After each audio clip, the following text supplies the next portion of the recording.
David paused, eyeing the neat handwriting and the scattered post-it notes. He never snooped. Trust was supposed to be the bedrock of their marriage. Still, the planner lay invitingly exposed, as if daring him to look. After a brief hesitation, he flipped through the pages. Unfamiliar names and times caught his eye. Appointments to places he'd never heard of, and personal training sessions that didn't match the schedule she claimed. He closed the planner, his heart thudding with unease. The stainless steel refrigerator was spotless, every surface in the kitchen gleaming, just the way Claire liked it. Through the window, he could see the manicured gardens, her pride, bathed in soft morning light. Ryan came bounding down the stairs, backpack slung over his shoulder. "Morning, Dad. Are you driving me today?" he asked. "Yeah, let's get going." David did his best to sound cheerful, ruffling Ryan's sandy hair. He forced a smile, concealing the turmoil simmering beneath his calm exterior. The drive to school was filled with easy conversation about baseball tryouts and geometry quizzes. Ryan was excited and full of energy, reminding David of why he worked so hard. For his family, for this life. After dropping Ryan off, David sat for a moment, staring out over the bustling traffic. His phone buzzed again, this time with a message from Claire. "Meeting ran late, don't wait up for lunch." Another vague excuse. He sighed, started the engine, and pulled out into St. Louis traffic, telling himself it was nothing. But deep down, David knew the perfect facade was beginning to crack. Something was changing, and he couldn't ignore it much longer. The familiar clang of machinery and shouts of workers filtered up from below, grounding David in the world he had built, brick by brick, sweat by sweat. He stared out at the fleet of trucks bearing his name, and felt a storm of betrayal swirling inside him. Nothing about this made sense. How could Claire do this? How could she risk everything they'd worked for, not just her marriage, but the stability of their family's future? Frank waited in silence, giving David space to process. After an eternal moment, David turned back, his face stone. "Frank, I need proof. Ironclad. I want you to keep digging. Find out every permit, every deal Baldwin's pushed through, and I want blow-by-blow details of whatever Claire and Baldwin think they're hiding. No mistakes." Frank nodded, determined. "You'll have it, David. I'll keep this quiet, just like you want." David forced himself to thank Frank, though every word tasted sour. With the evidence spread before him, the reality was undeniable. Claire hadn't just betrayed him as a husband, she'd betrayed every foundation he'd built, from their home to the company that bore his name. Later that evening, as the sun dipped below the treetops casting long shadows over his land, David sat alone in his workshop. Memories of his wedding day flashed through his mind. Claire's radiant smile, Ryan as a toddler running between their legs, laughter echoing through rooms he'd crafted by hand. It all felt distant now, tainted. His phone chimed with a message from Ryan. "Made the baseball team. Can we build a trophy shelf?" David wiped his face, steeling himself.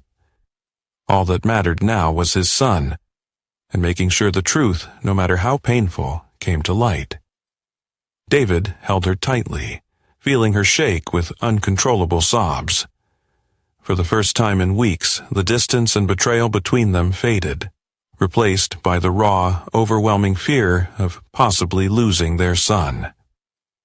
The hospital waiting room was cold and sterile, filled with the quiet hum of fluorescent lights and the low murmurs of other anxious families. Nothing else mattered now except Ryan. Hours slipped by in a blur of doctors' updates and paperwork. Friends and family filtered in and out, offering comfort that felt both genuine and remote. David paced the hall, haunted by helplessness, replaying every moment he could have done differently, Had he been too hard on Ryan about his grades? Did he tell him enough how proud he was? Claire sat curled in a corner chair, eyes swollen and red, hands twisted together in silent prayer.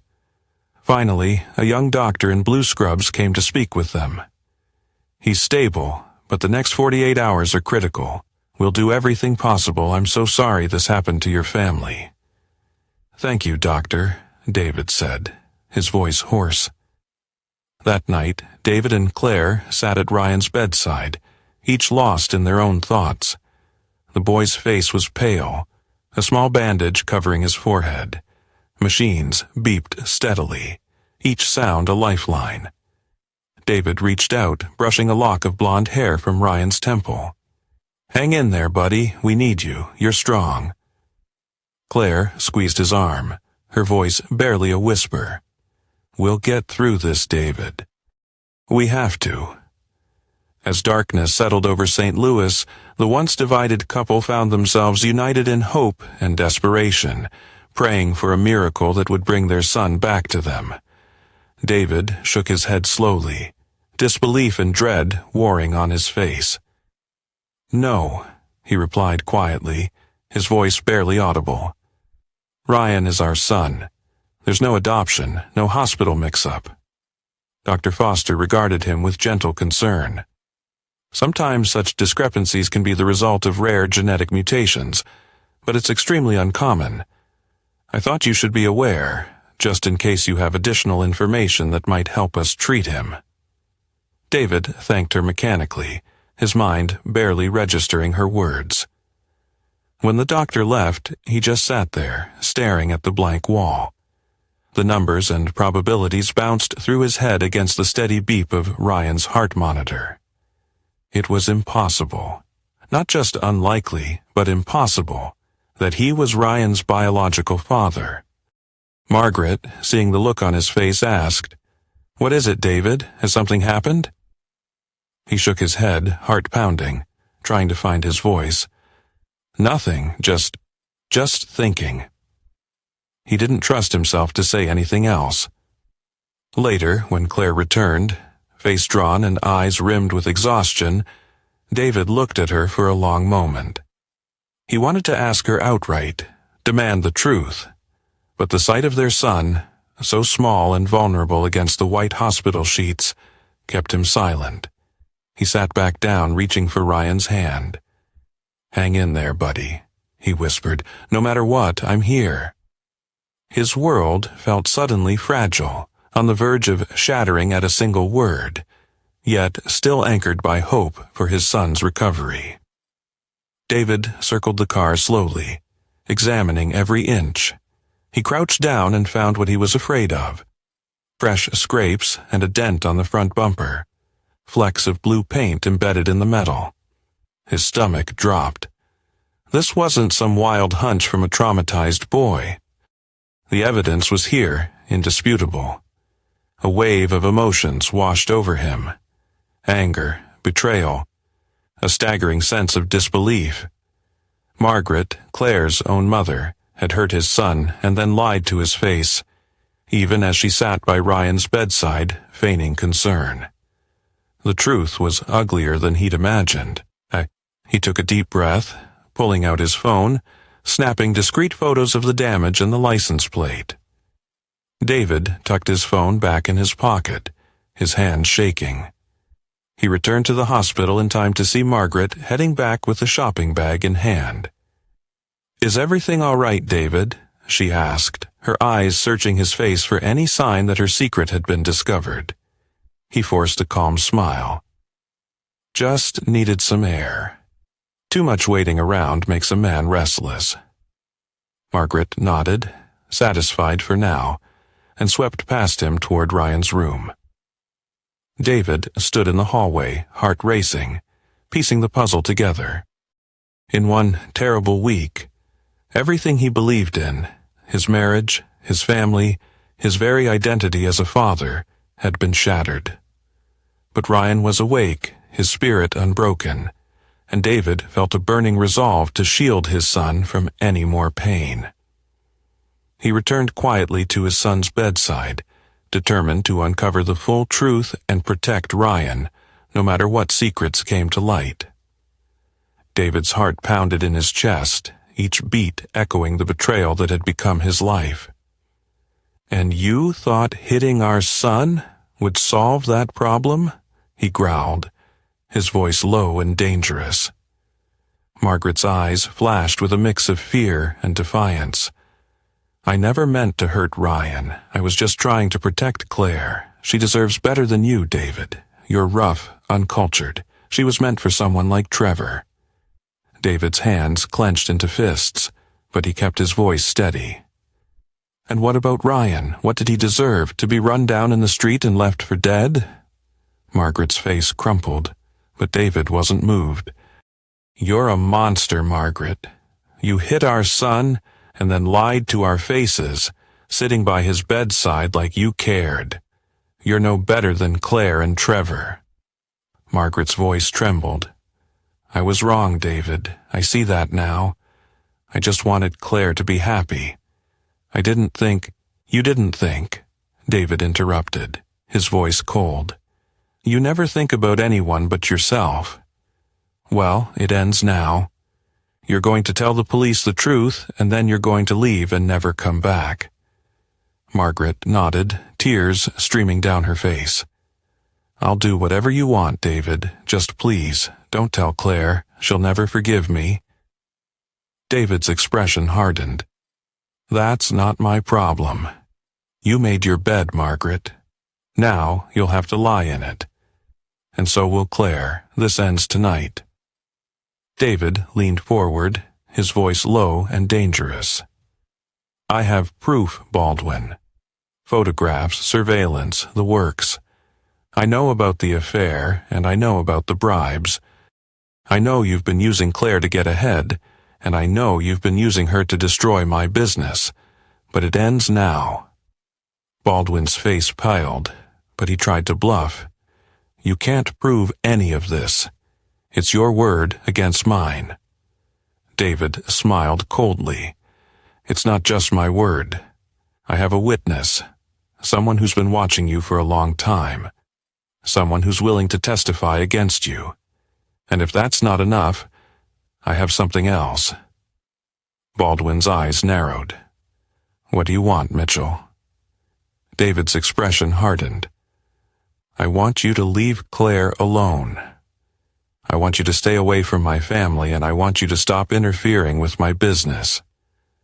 If you do that, I'll keep the evidence to myself. But if you don't, I'll make sure every detail comes out. You'll lose your job, your reputation, and probably your freedom. And Claire, she'll know exactly who you are." Baldwin's face twisted with anger, but he knew he was cornered. "Fine, Mitchell. You win. I'll stay away from Claire. But this isn't over." David stood up, his voice steady. "It is over, Baldwin, for both of you. And if you ever come near my family again, you'll regret it. Now, I suggest you start packing. Your political career is over." With that, David turned and left, leaving Baldwin to stew in his own deceit. As he walked out of City Hall, David felt a grim satisfaction. The first phase of his plan was complete. Now, it was time for the next step. David raised an eyebrow, watching Claire's carefully measured words. He could see the tension flicker behind her polished exterior. "She's always been meticulous about her affairs," he said, his tone even. "Did she mention anything else? Anything unusual?" Claire's eyes darted away for a moment. Then she returned his gaze with a forced smile. "Just the usual. Worried about the future, about Ryan. She wants everything to go smoothly, especially now." David nodded slowly, folding his hands in his lap.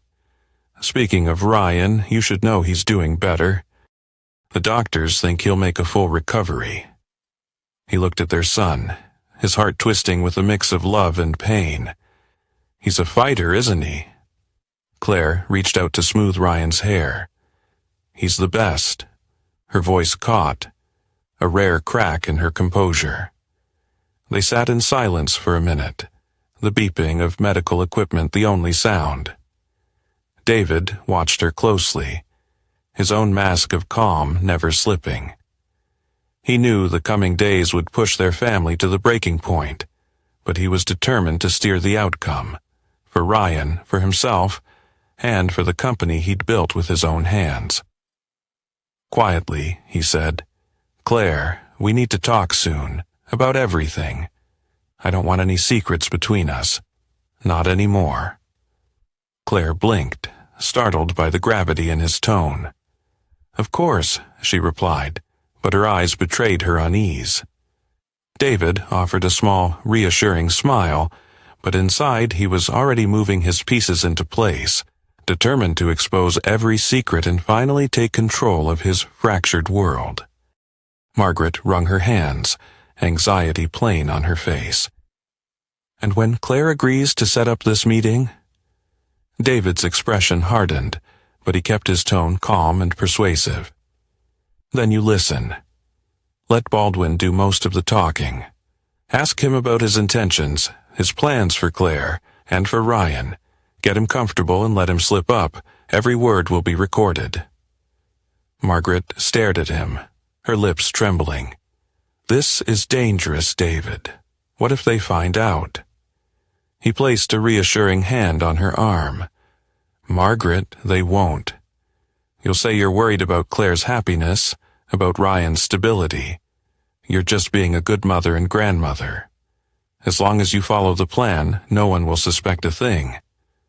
She nodded reluctantly, eyes haunted by all that had transpired. "Fine, I'll call Claire tonight." "That's all I need," David said. "After this, you're done. You can go back to Virginia and leave this tangled mess behind." Margaret pulled herself together, straightening her shoulders with the last reserves of dignity she had. "I'll do what you ask. But David, promise me you'll take care of Ryan." David looked her in the eye, and for the first time that evening his voice softened.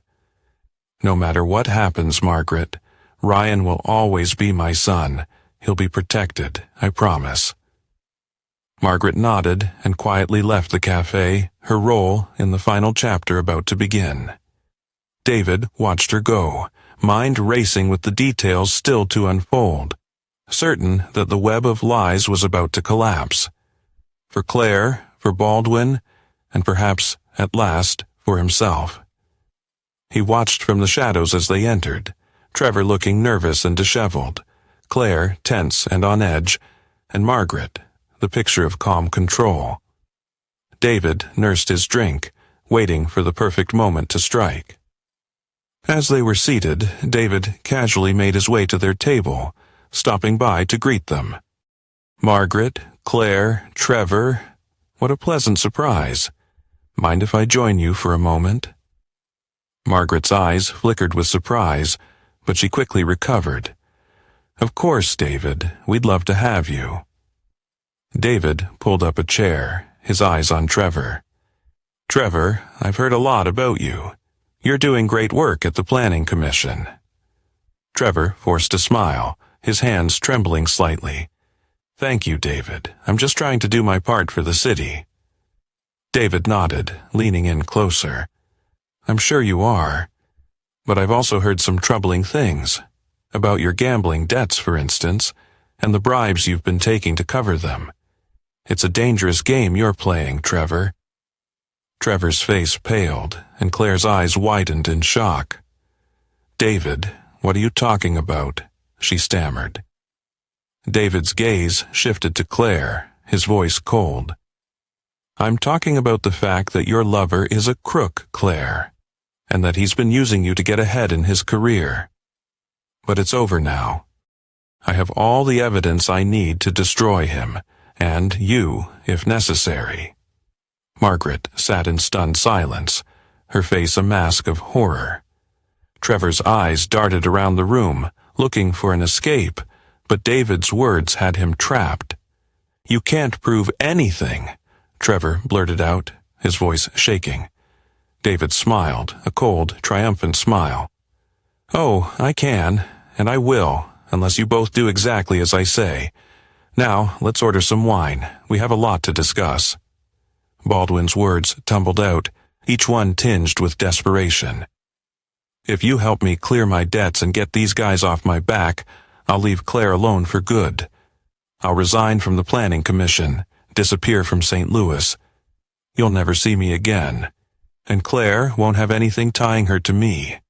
I'd be doing both of us a favor." David eyed him coldly. "That's quite a promise. What kind of guarantee do I have that you'll actually leave?" "I'll sign whatever you want," Baldwin pleaded, eyes wild. "Just help me get out before it's too late. Nobody needs to know about any of this. Claire, the permits, the affair, it all goes away." David paused, pretending to weigh the offer, letting Baldwin sweat in the silence. He finally spoke, cool and unyielding. "I want a written confession from you, Trevor. Everything. The bribes, the insider information, your affair with Claire. All of it. You deliver that to me, and I'll consider your request. Otherwise, I send everything I've got to the Ethics Commission, your ex-wife's attorneys, and the media. You'll be lucky if you're not in jail by the end of the month." Baldwin's shoulders sagged, defeat settling around him like a heavy coat. "Fine," he whispered. "I'll write it up. Just promise me you'll help." "You have 72 hours, David said firmly. "After that, you're on your own." Trevor nodded miserably, knowing he was out of options. As David turned to leave, he felt a grim sense of satisfaction. Every piece of the puzzle was clicking into place. Soon, he'd have the confession he needed to finally free himself, and Ryan, from the lies and betrayals that had nearly destroyed them both. David's voice was steady, but his eyes held a cold determination. But she didn't stay safe, did she? She found someone who promised her excitement, adventure, and now she's paying the price.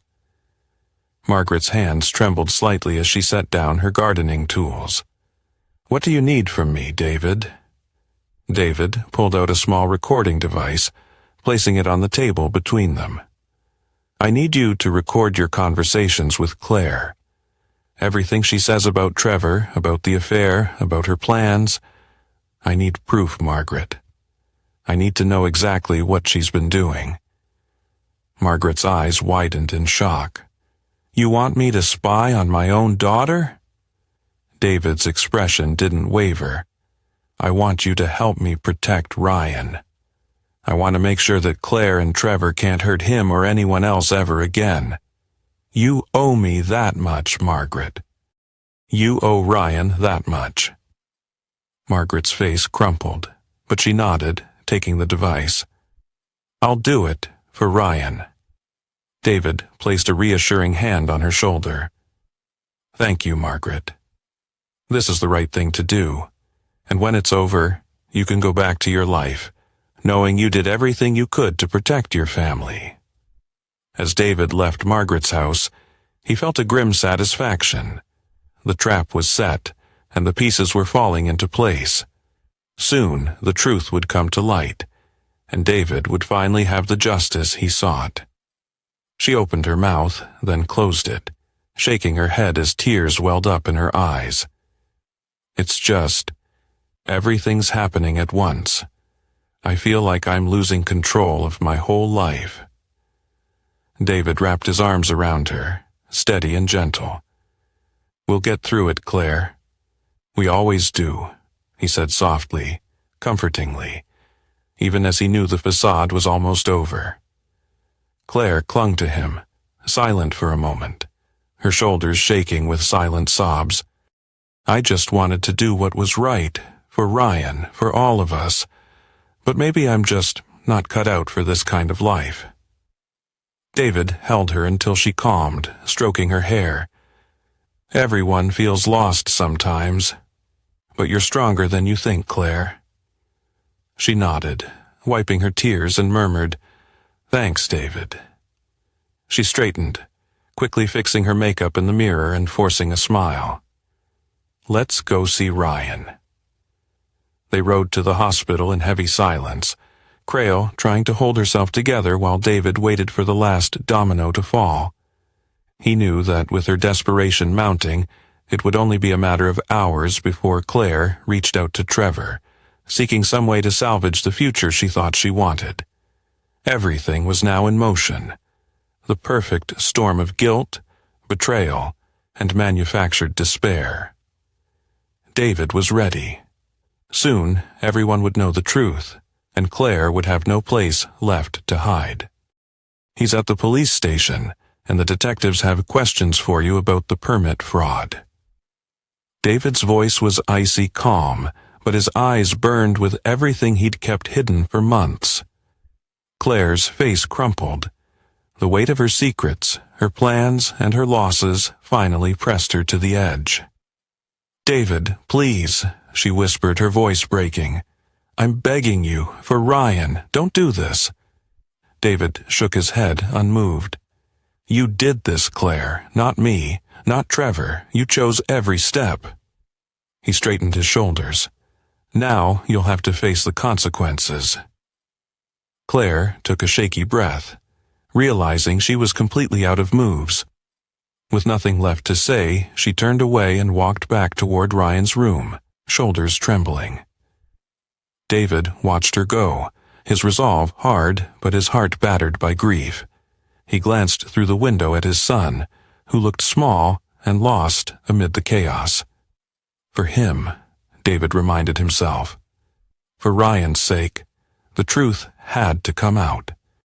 He turned and headed for the police station, ready to see justice done, and finally close the painful chapter that had unraveled his life.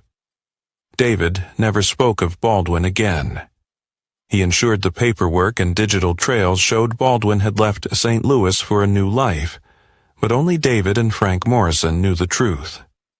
The unfinished warehouse stood as a silent testament to the cost of betrayal, a secret that would never be unearthed, both literally and figuratively. Margaret returned to Virginia, distancing herself from the chaos. She rarely spoke to Claire, and when she did, their conversations were brittle and brief. Ryan, now a little quieter and older in his eyes, stayed with David in the grand colonial house. Together, father and son focused on rebuilding their routines, finding solace in carpentry projects and late-night talks. David signed Ryan up for baseball, helped him with homework, coached him on the values of hard work and honesty.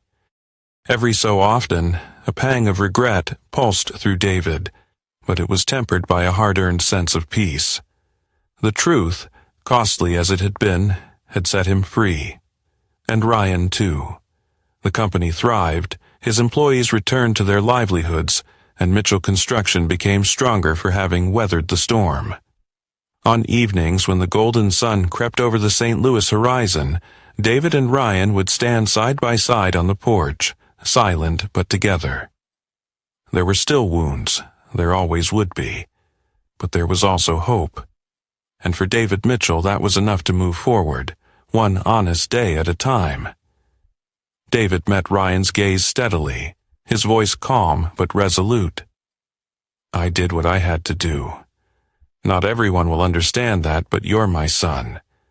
My responsibility is to keep you safe and ensure you have a future built on something real. Honor, loyalty, and hard work. That's what matters most." Ryan took in his father's words, gripping the wrench a little tighter, his eyes reflecting a new awareness and respect. "I get it, Dad. I won't let anyone hurt us either." A proud smile warmed David's face as he clapped Ryan on the shoulder. "That's my boy." The two returned to their work, the rhythmic sound of tools echoing around the garage, a testament to the new foundation they were building together. Outside, dusk settled over the land David had fought to protect.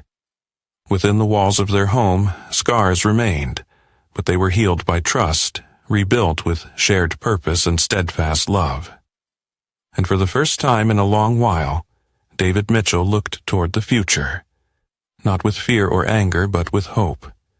The lessons of betrayal had forged an unbreakable bond between father and son, and that would be their legacy, stronger than blood, enduring beyond any storm. Again, soon. But inside the warmly lit garage, David and Ryan worked side by side, their laughter blending with the hum of power tools and the gentle clink of hardware. Snow drifted past the windows, settling quietly over a world that, for the Mitchells, felt safer now, fortified by hard truths and silent promises. David watched his son, pride swelling in his chest. Whatever the world brought next, they were ready.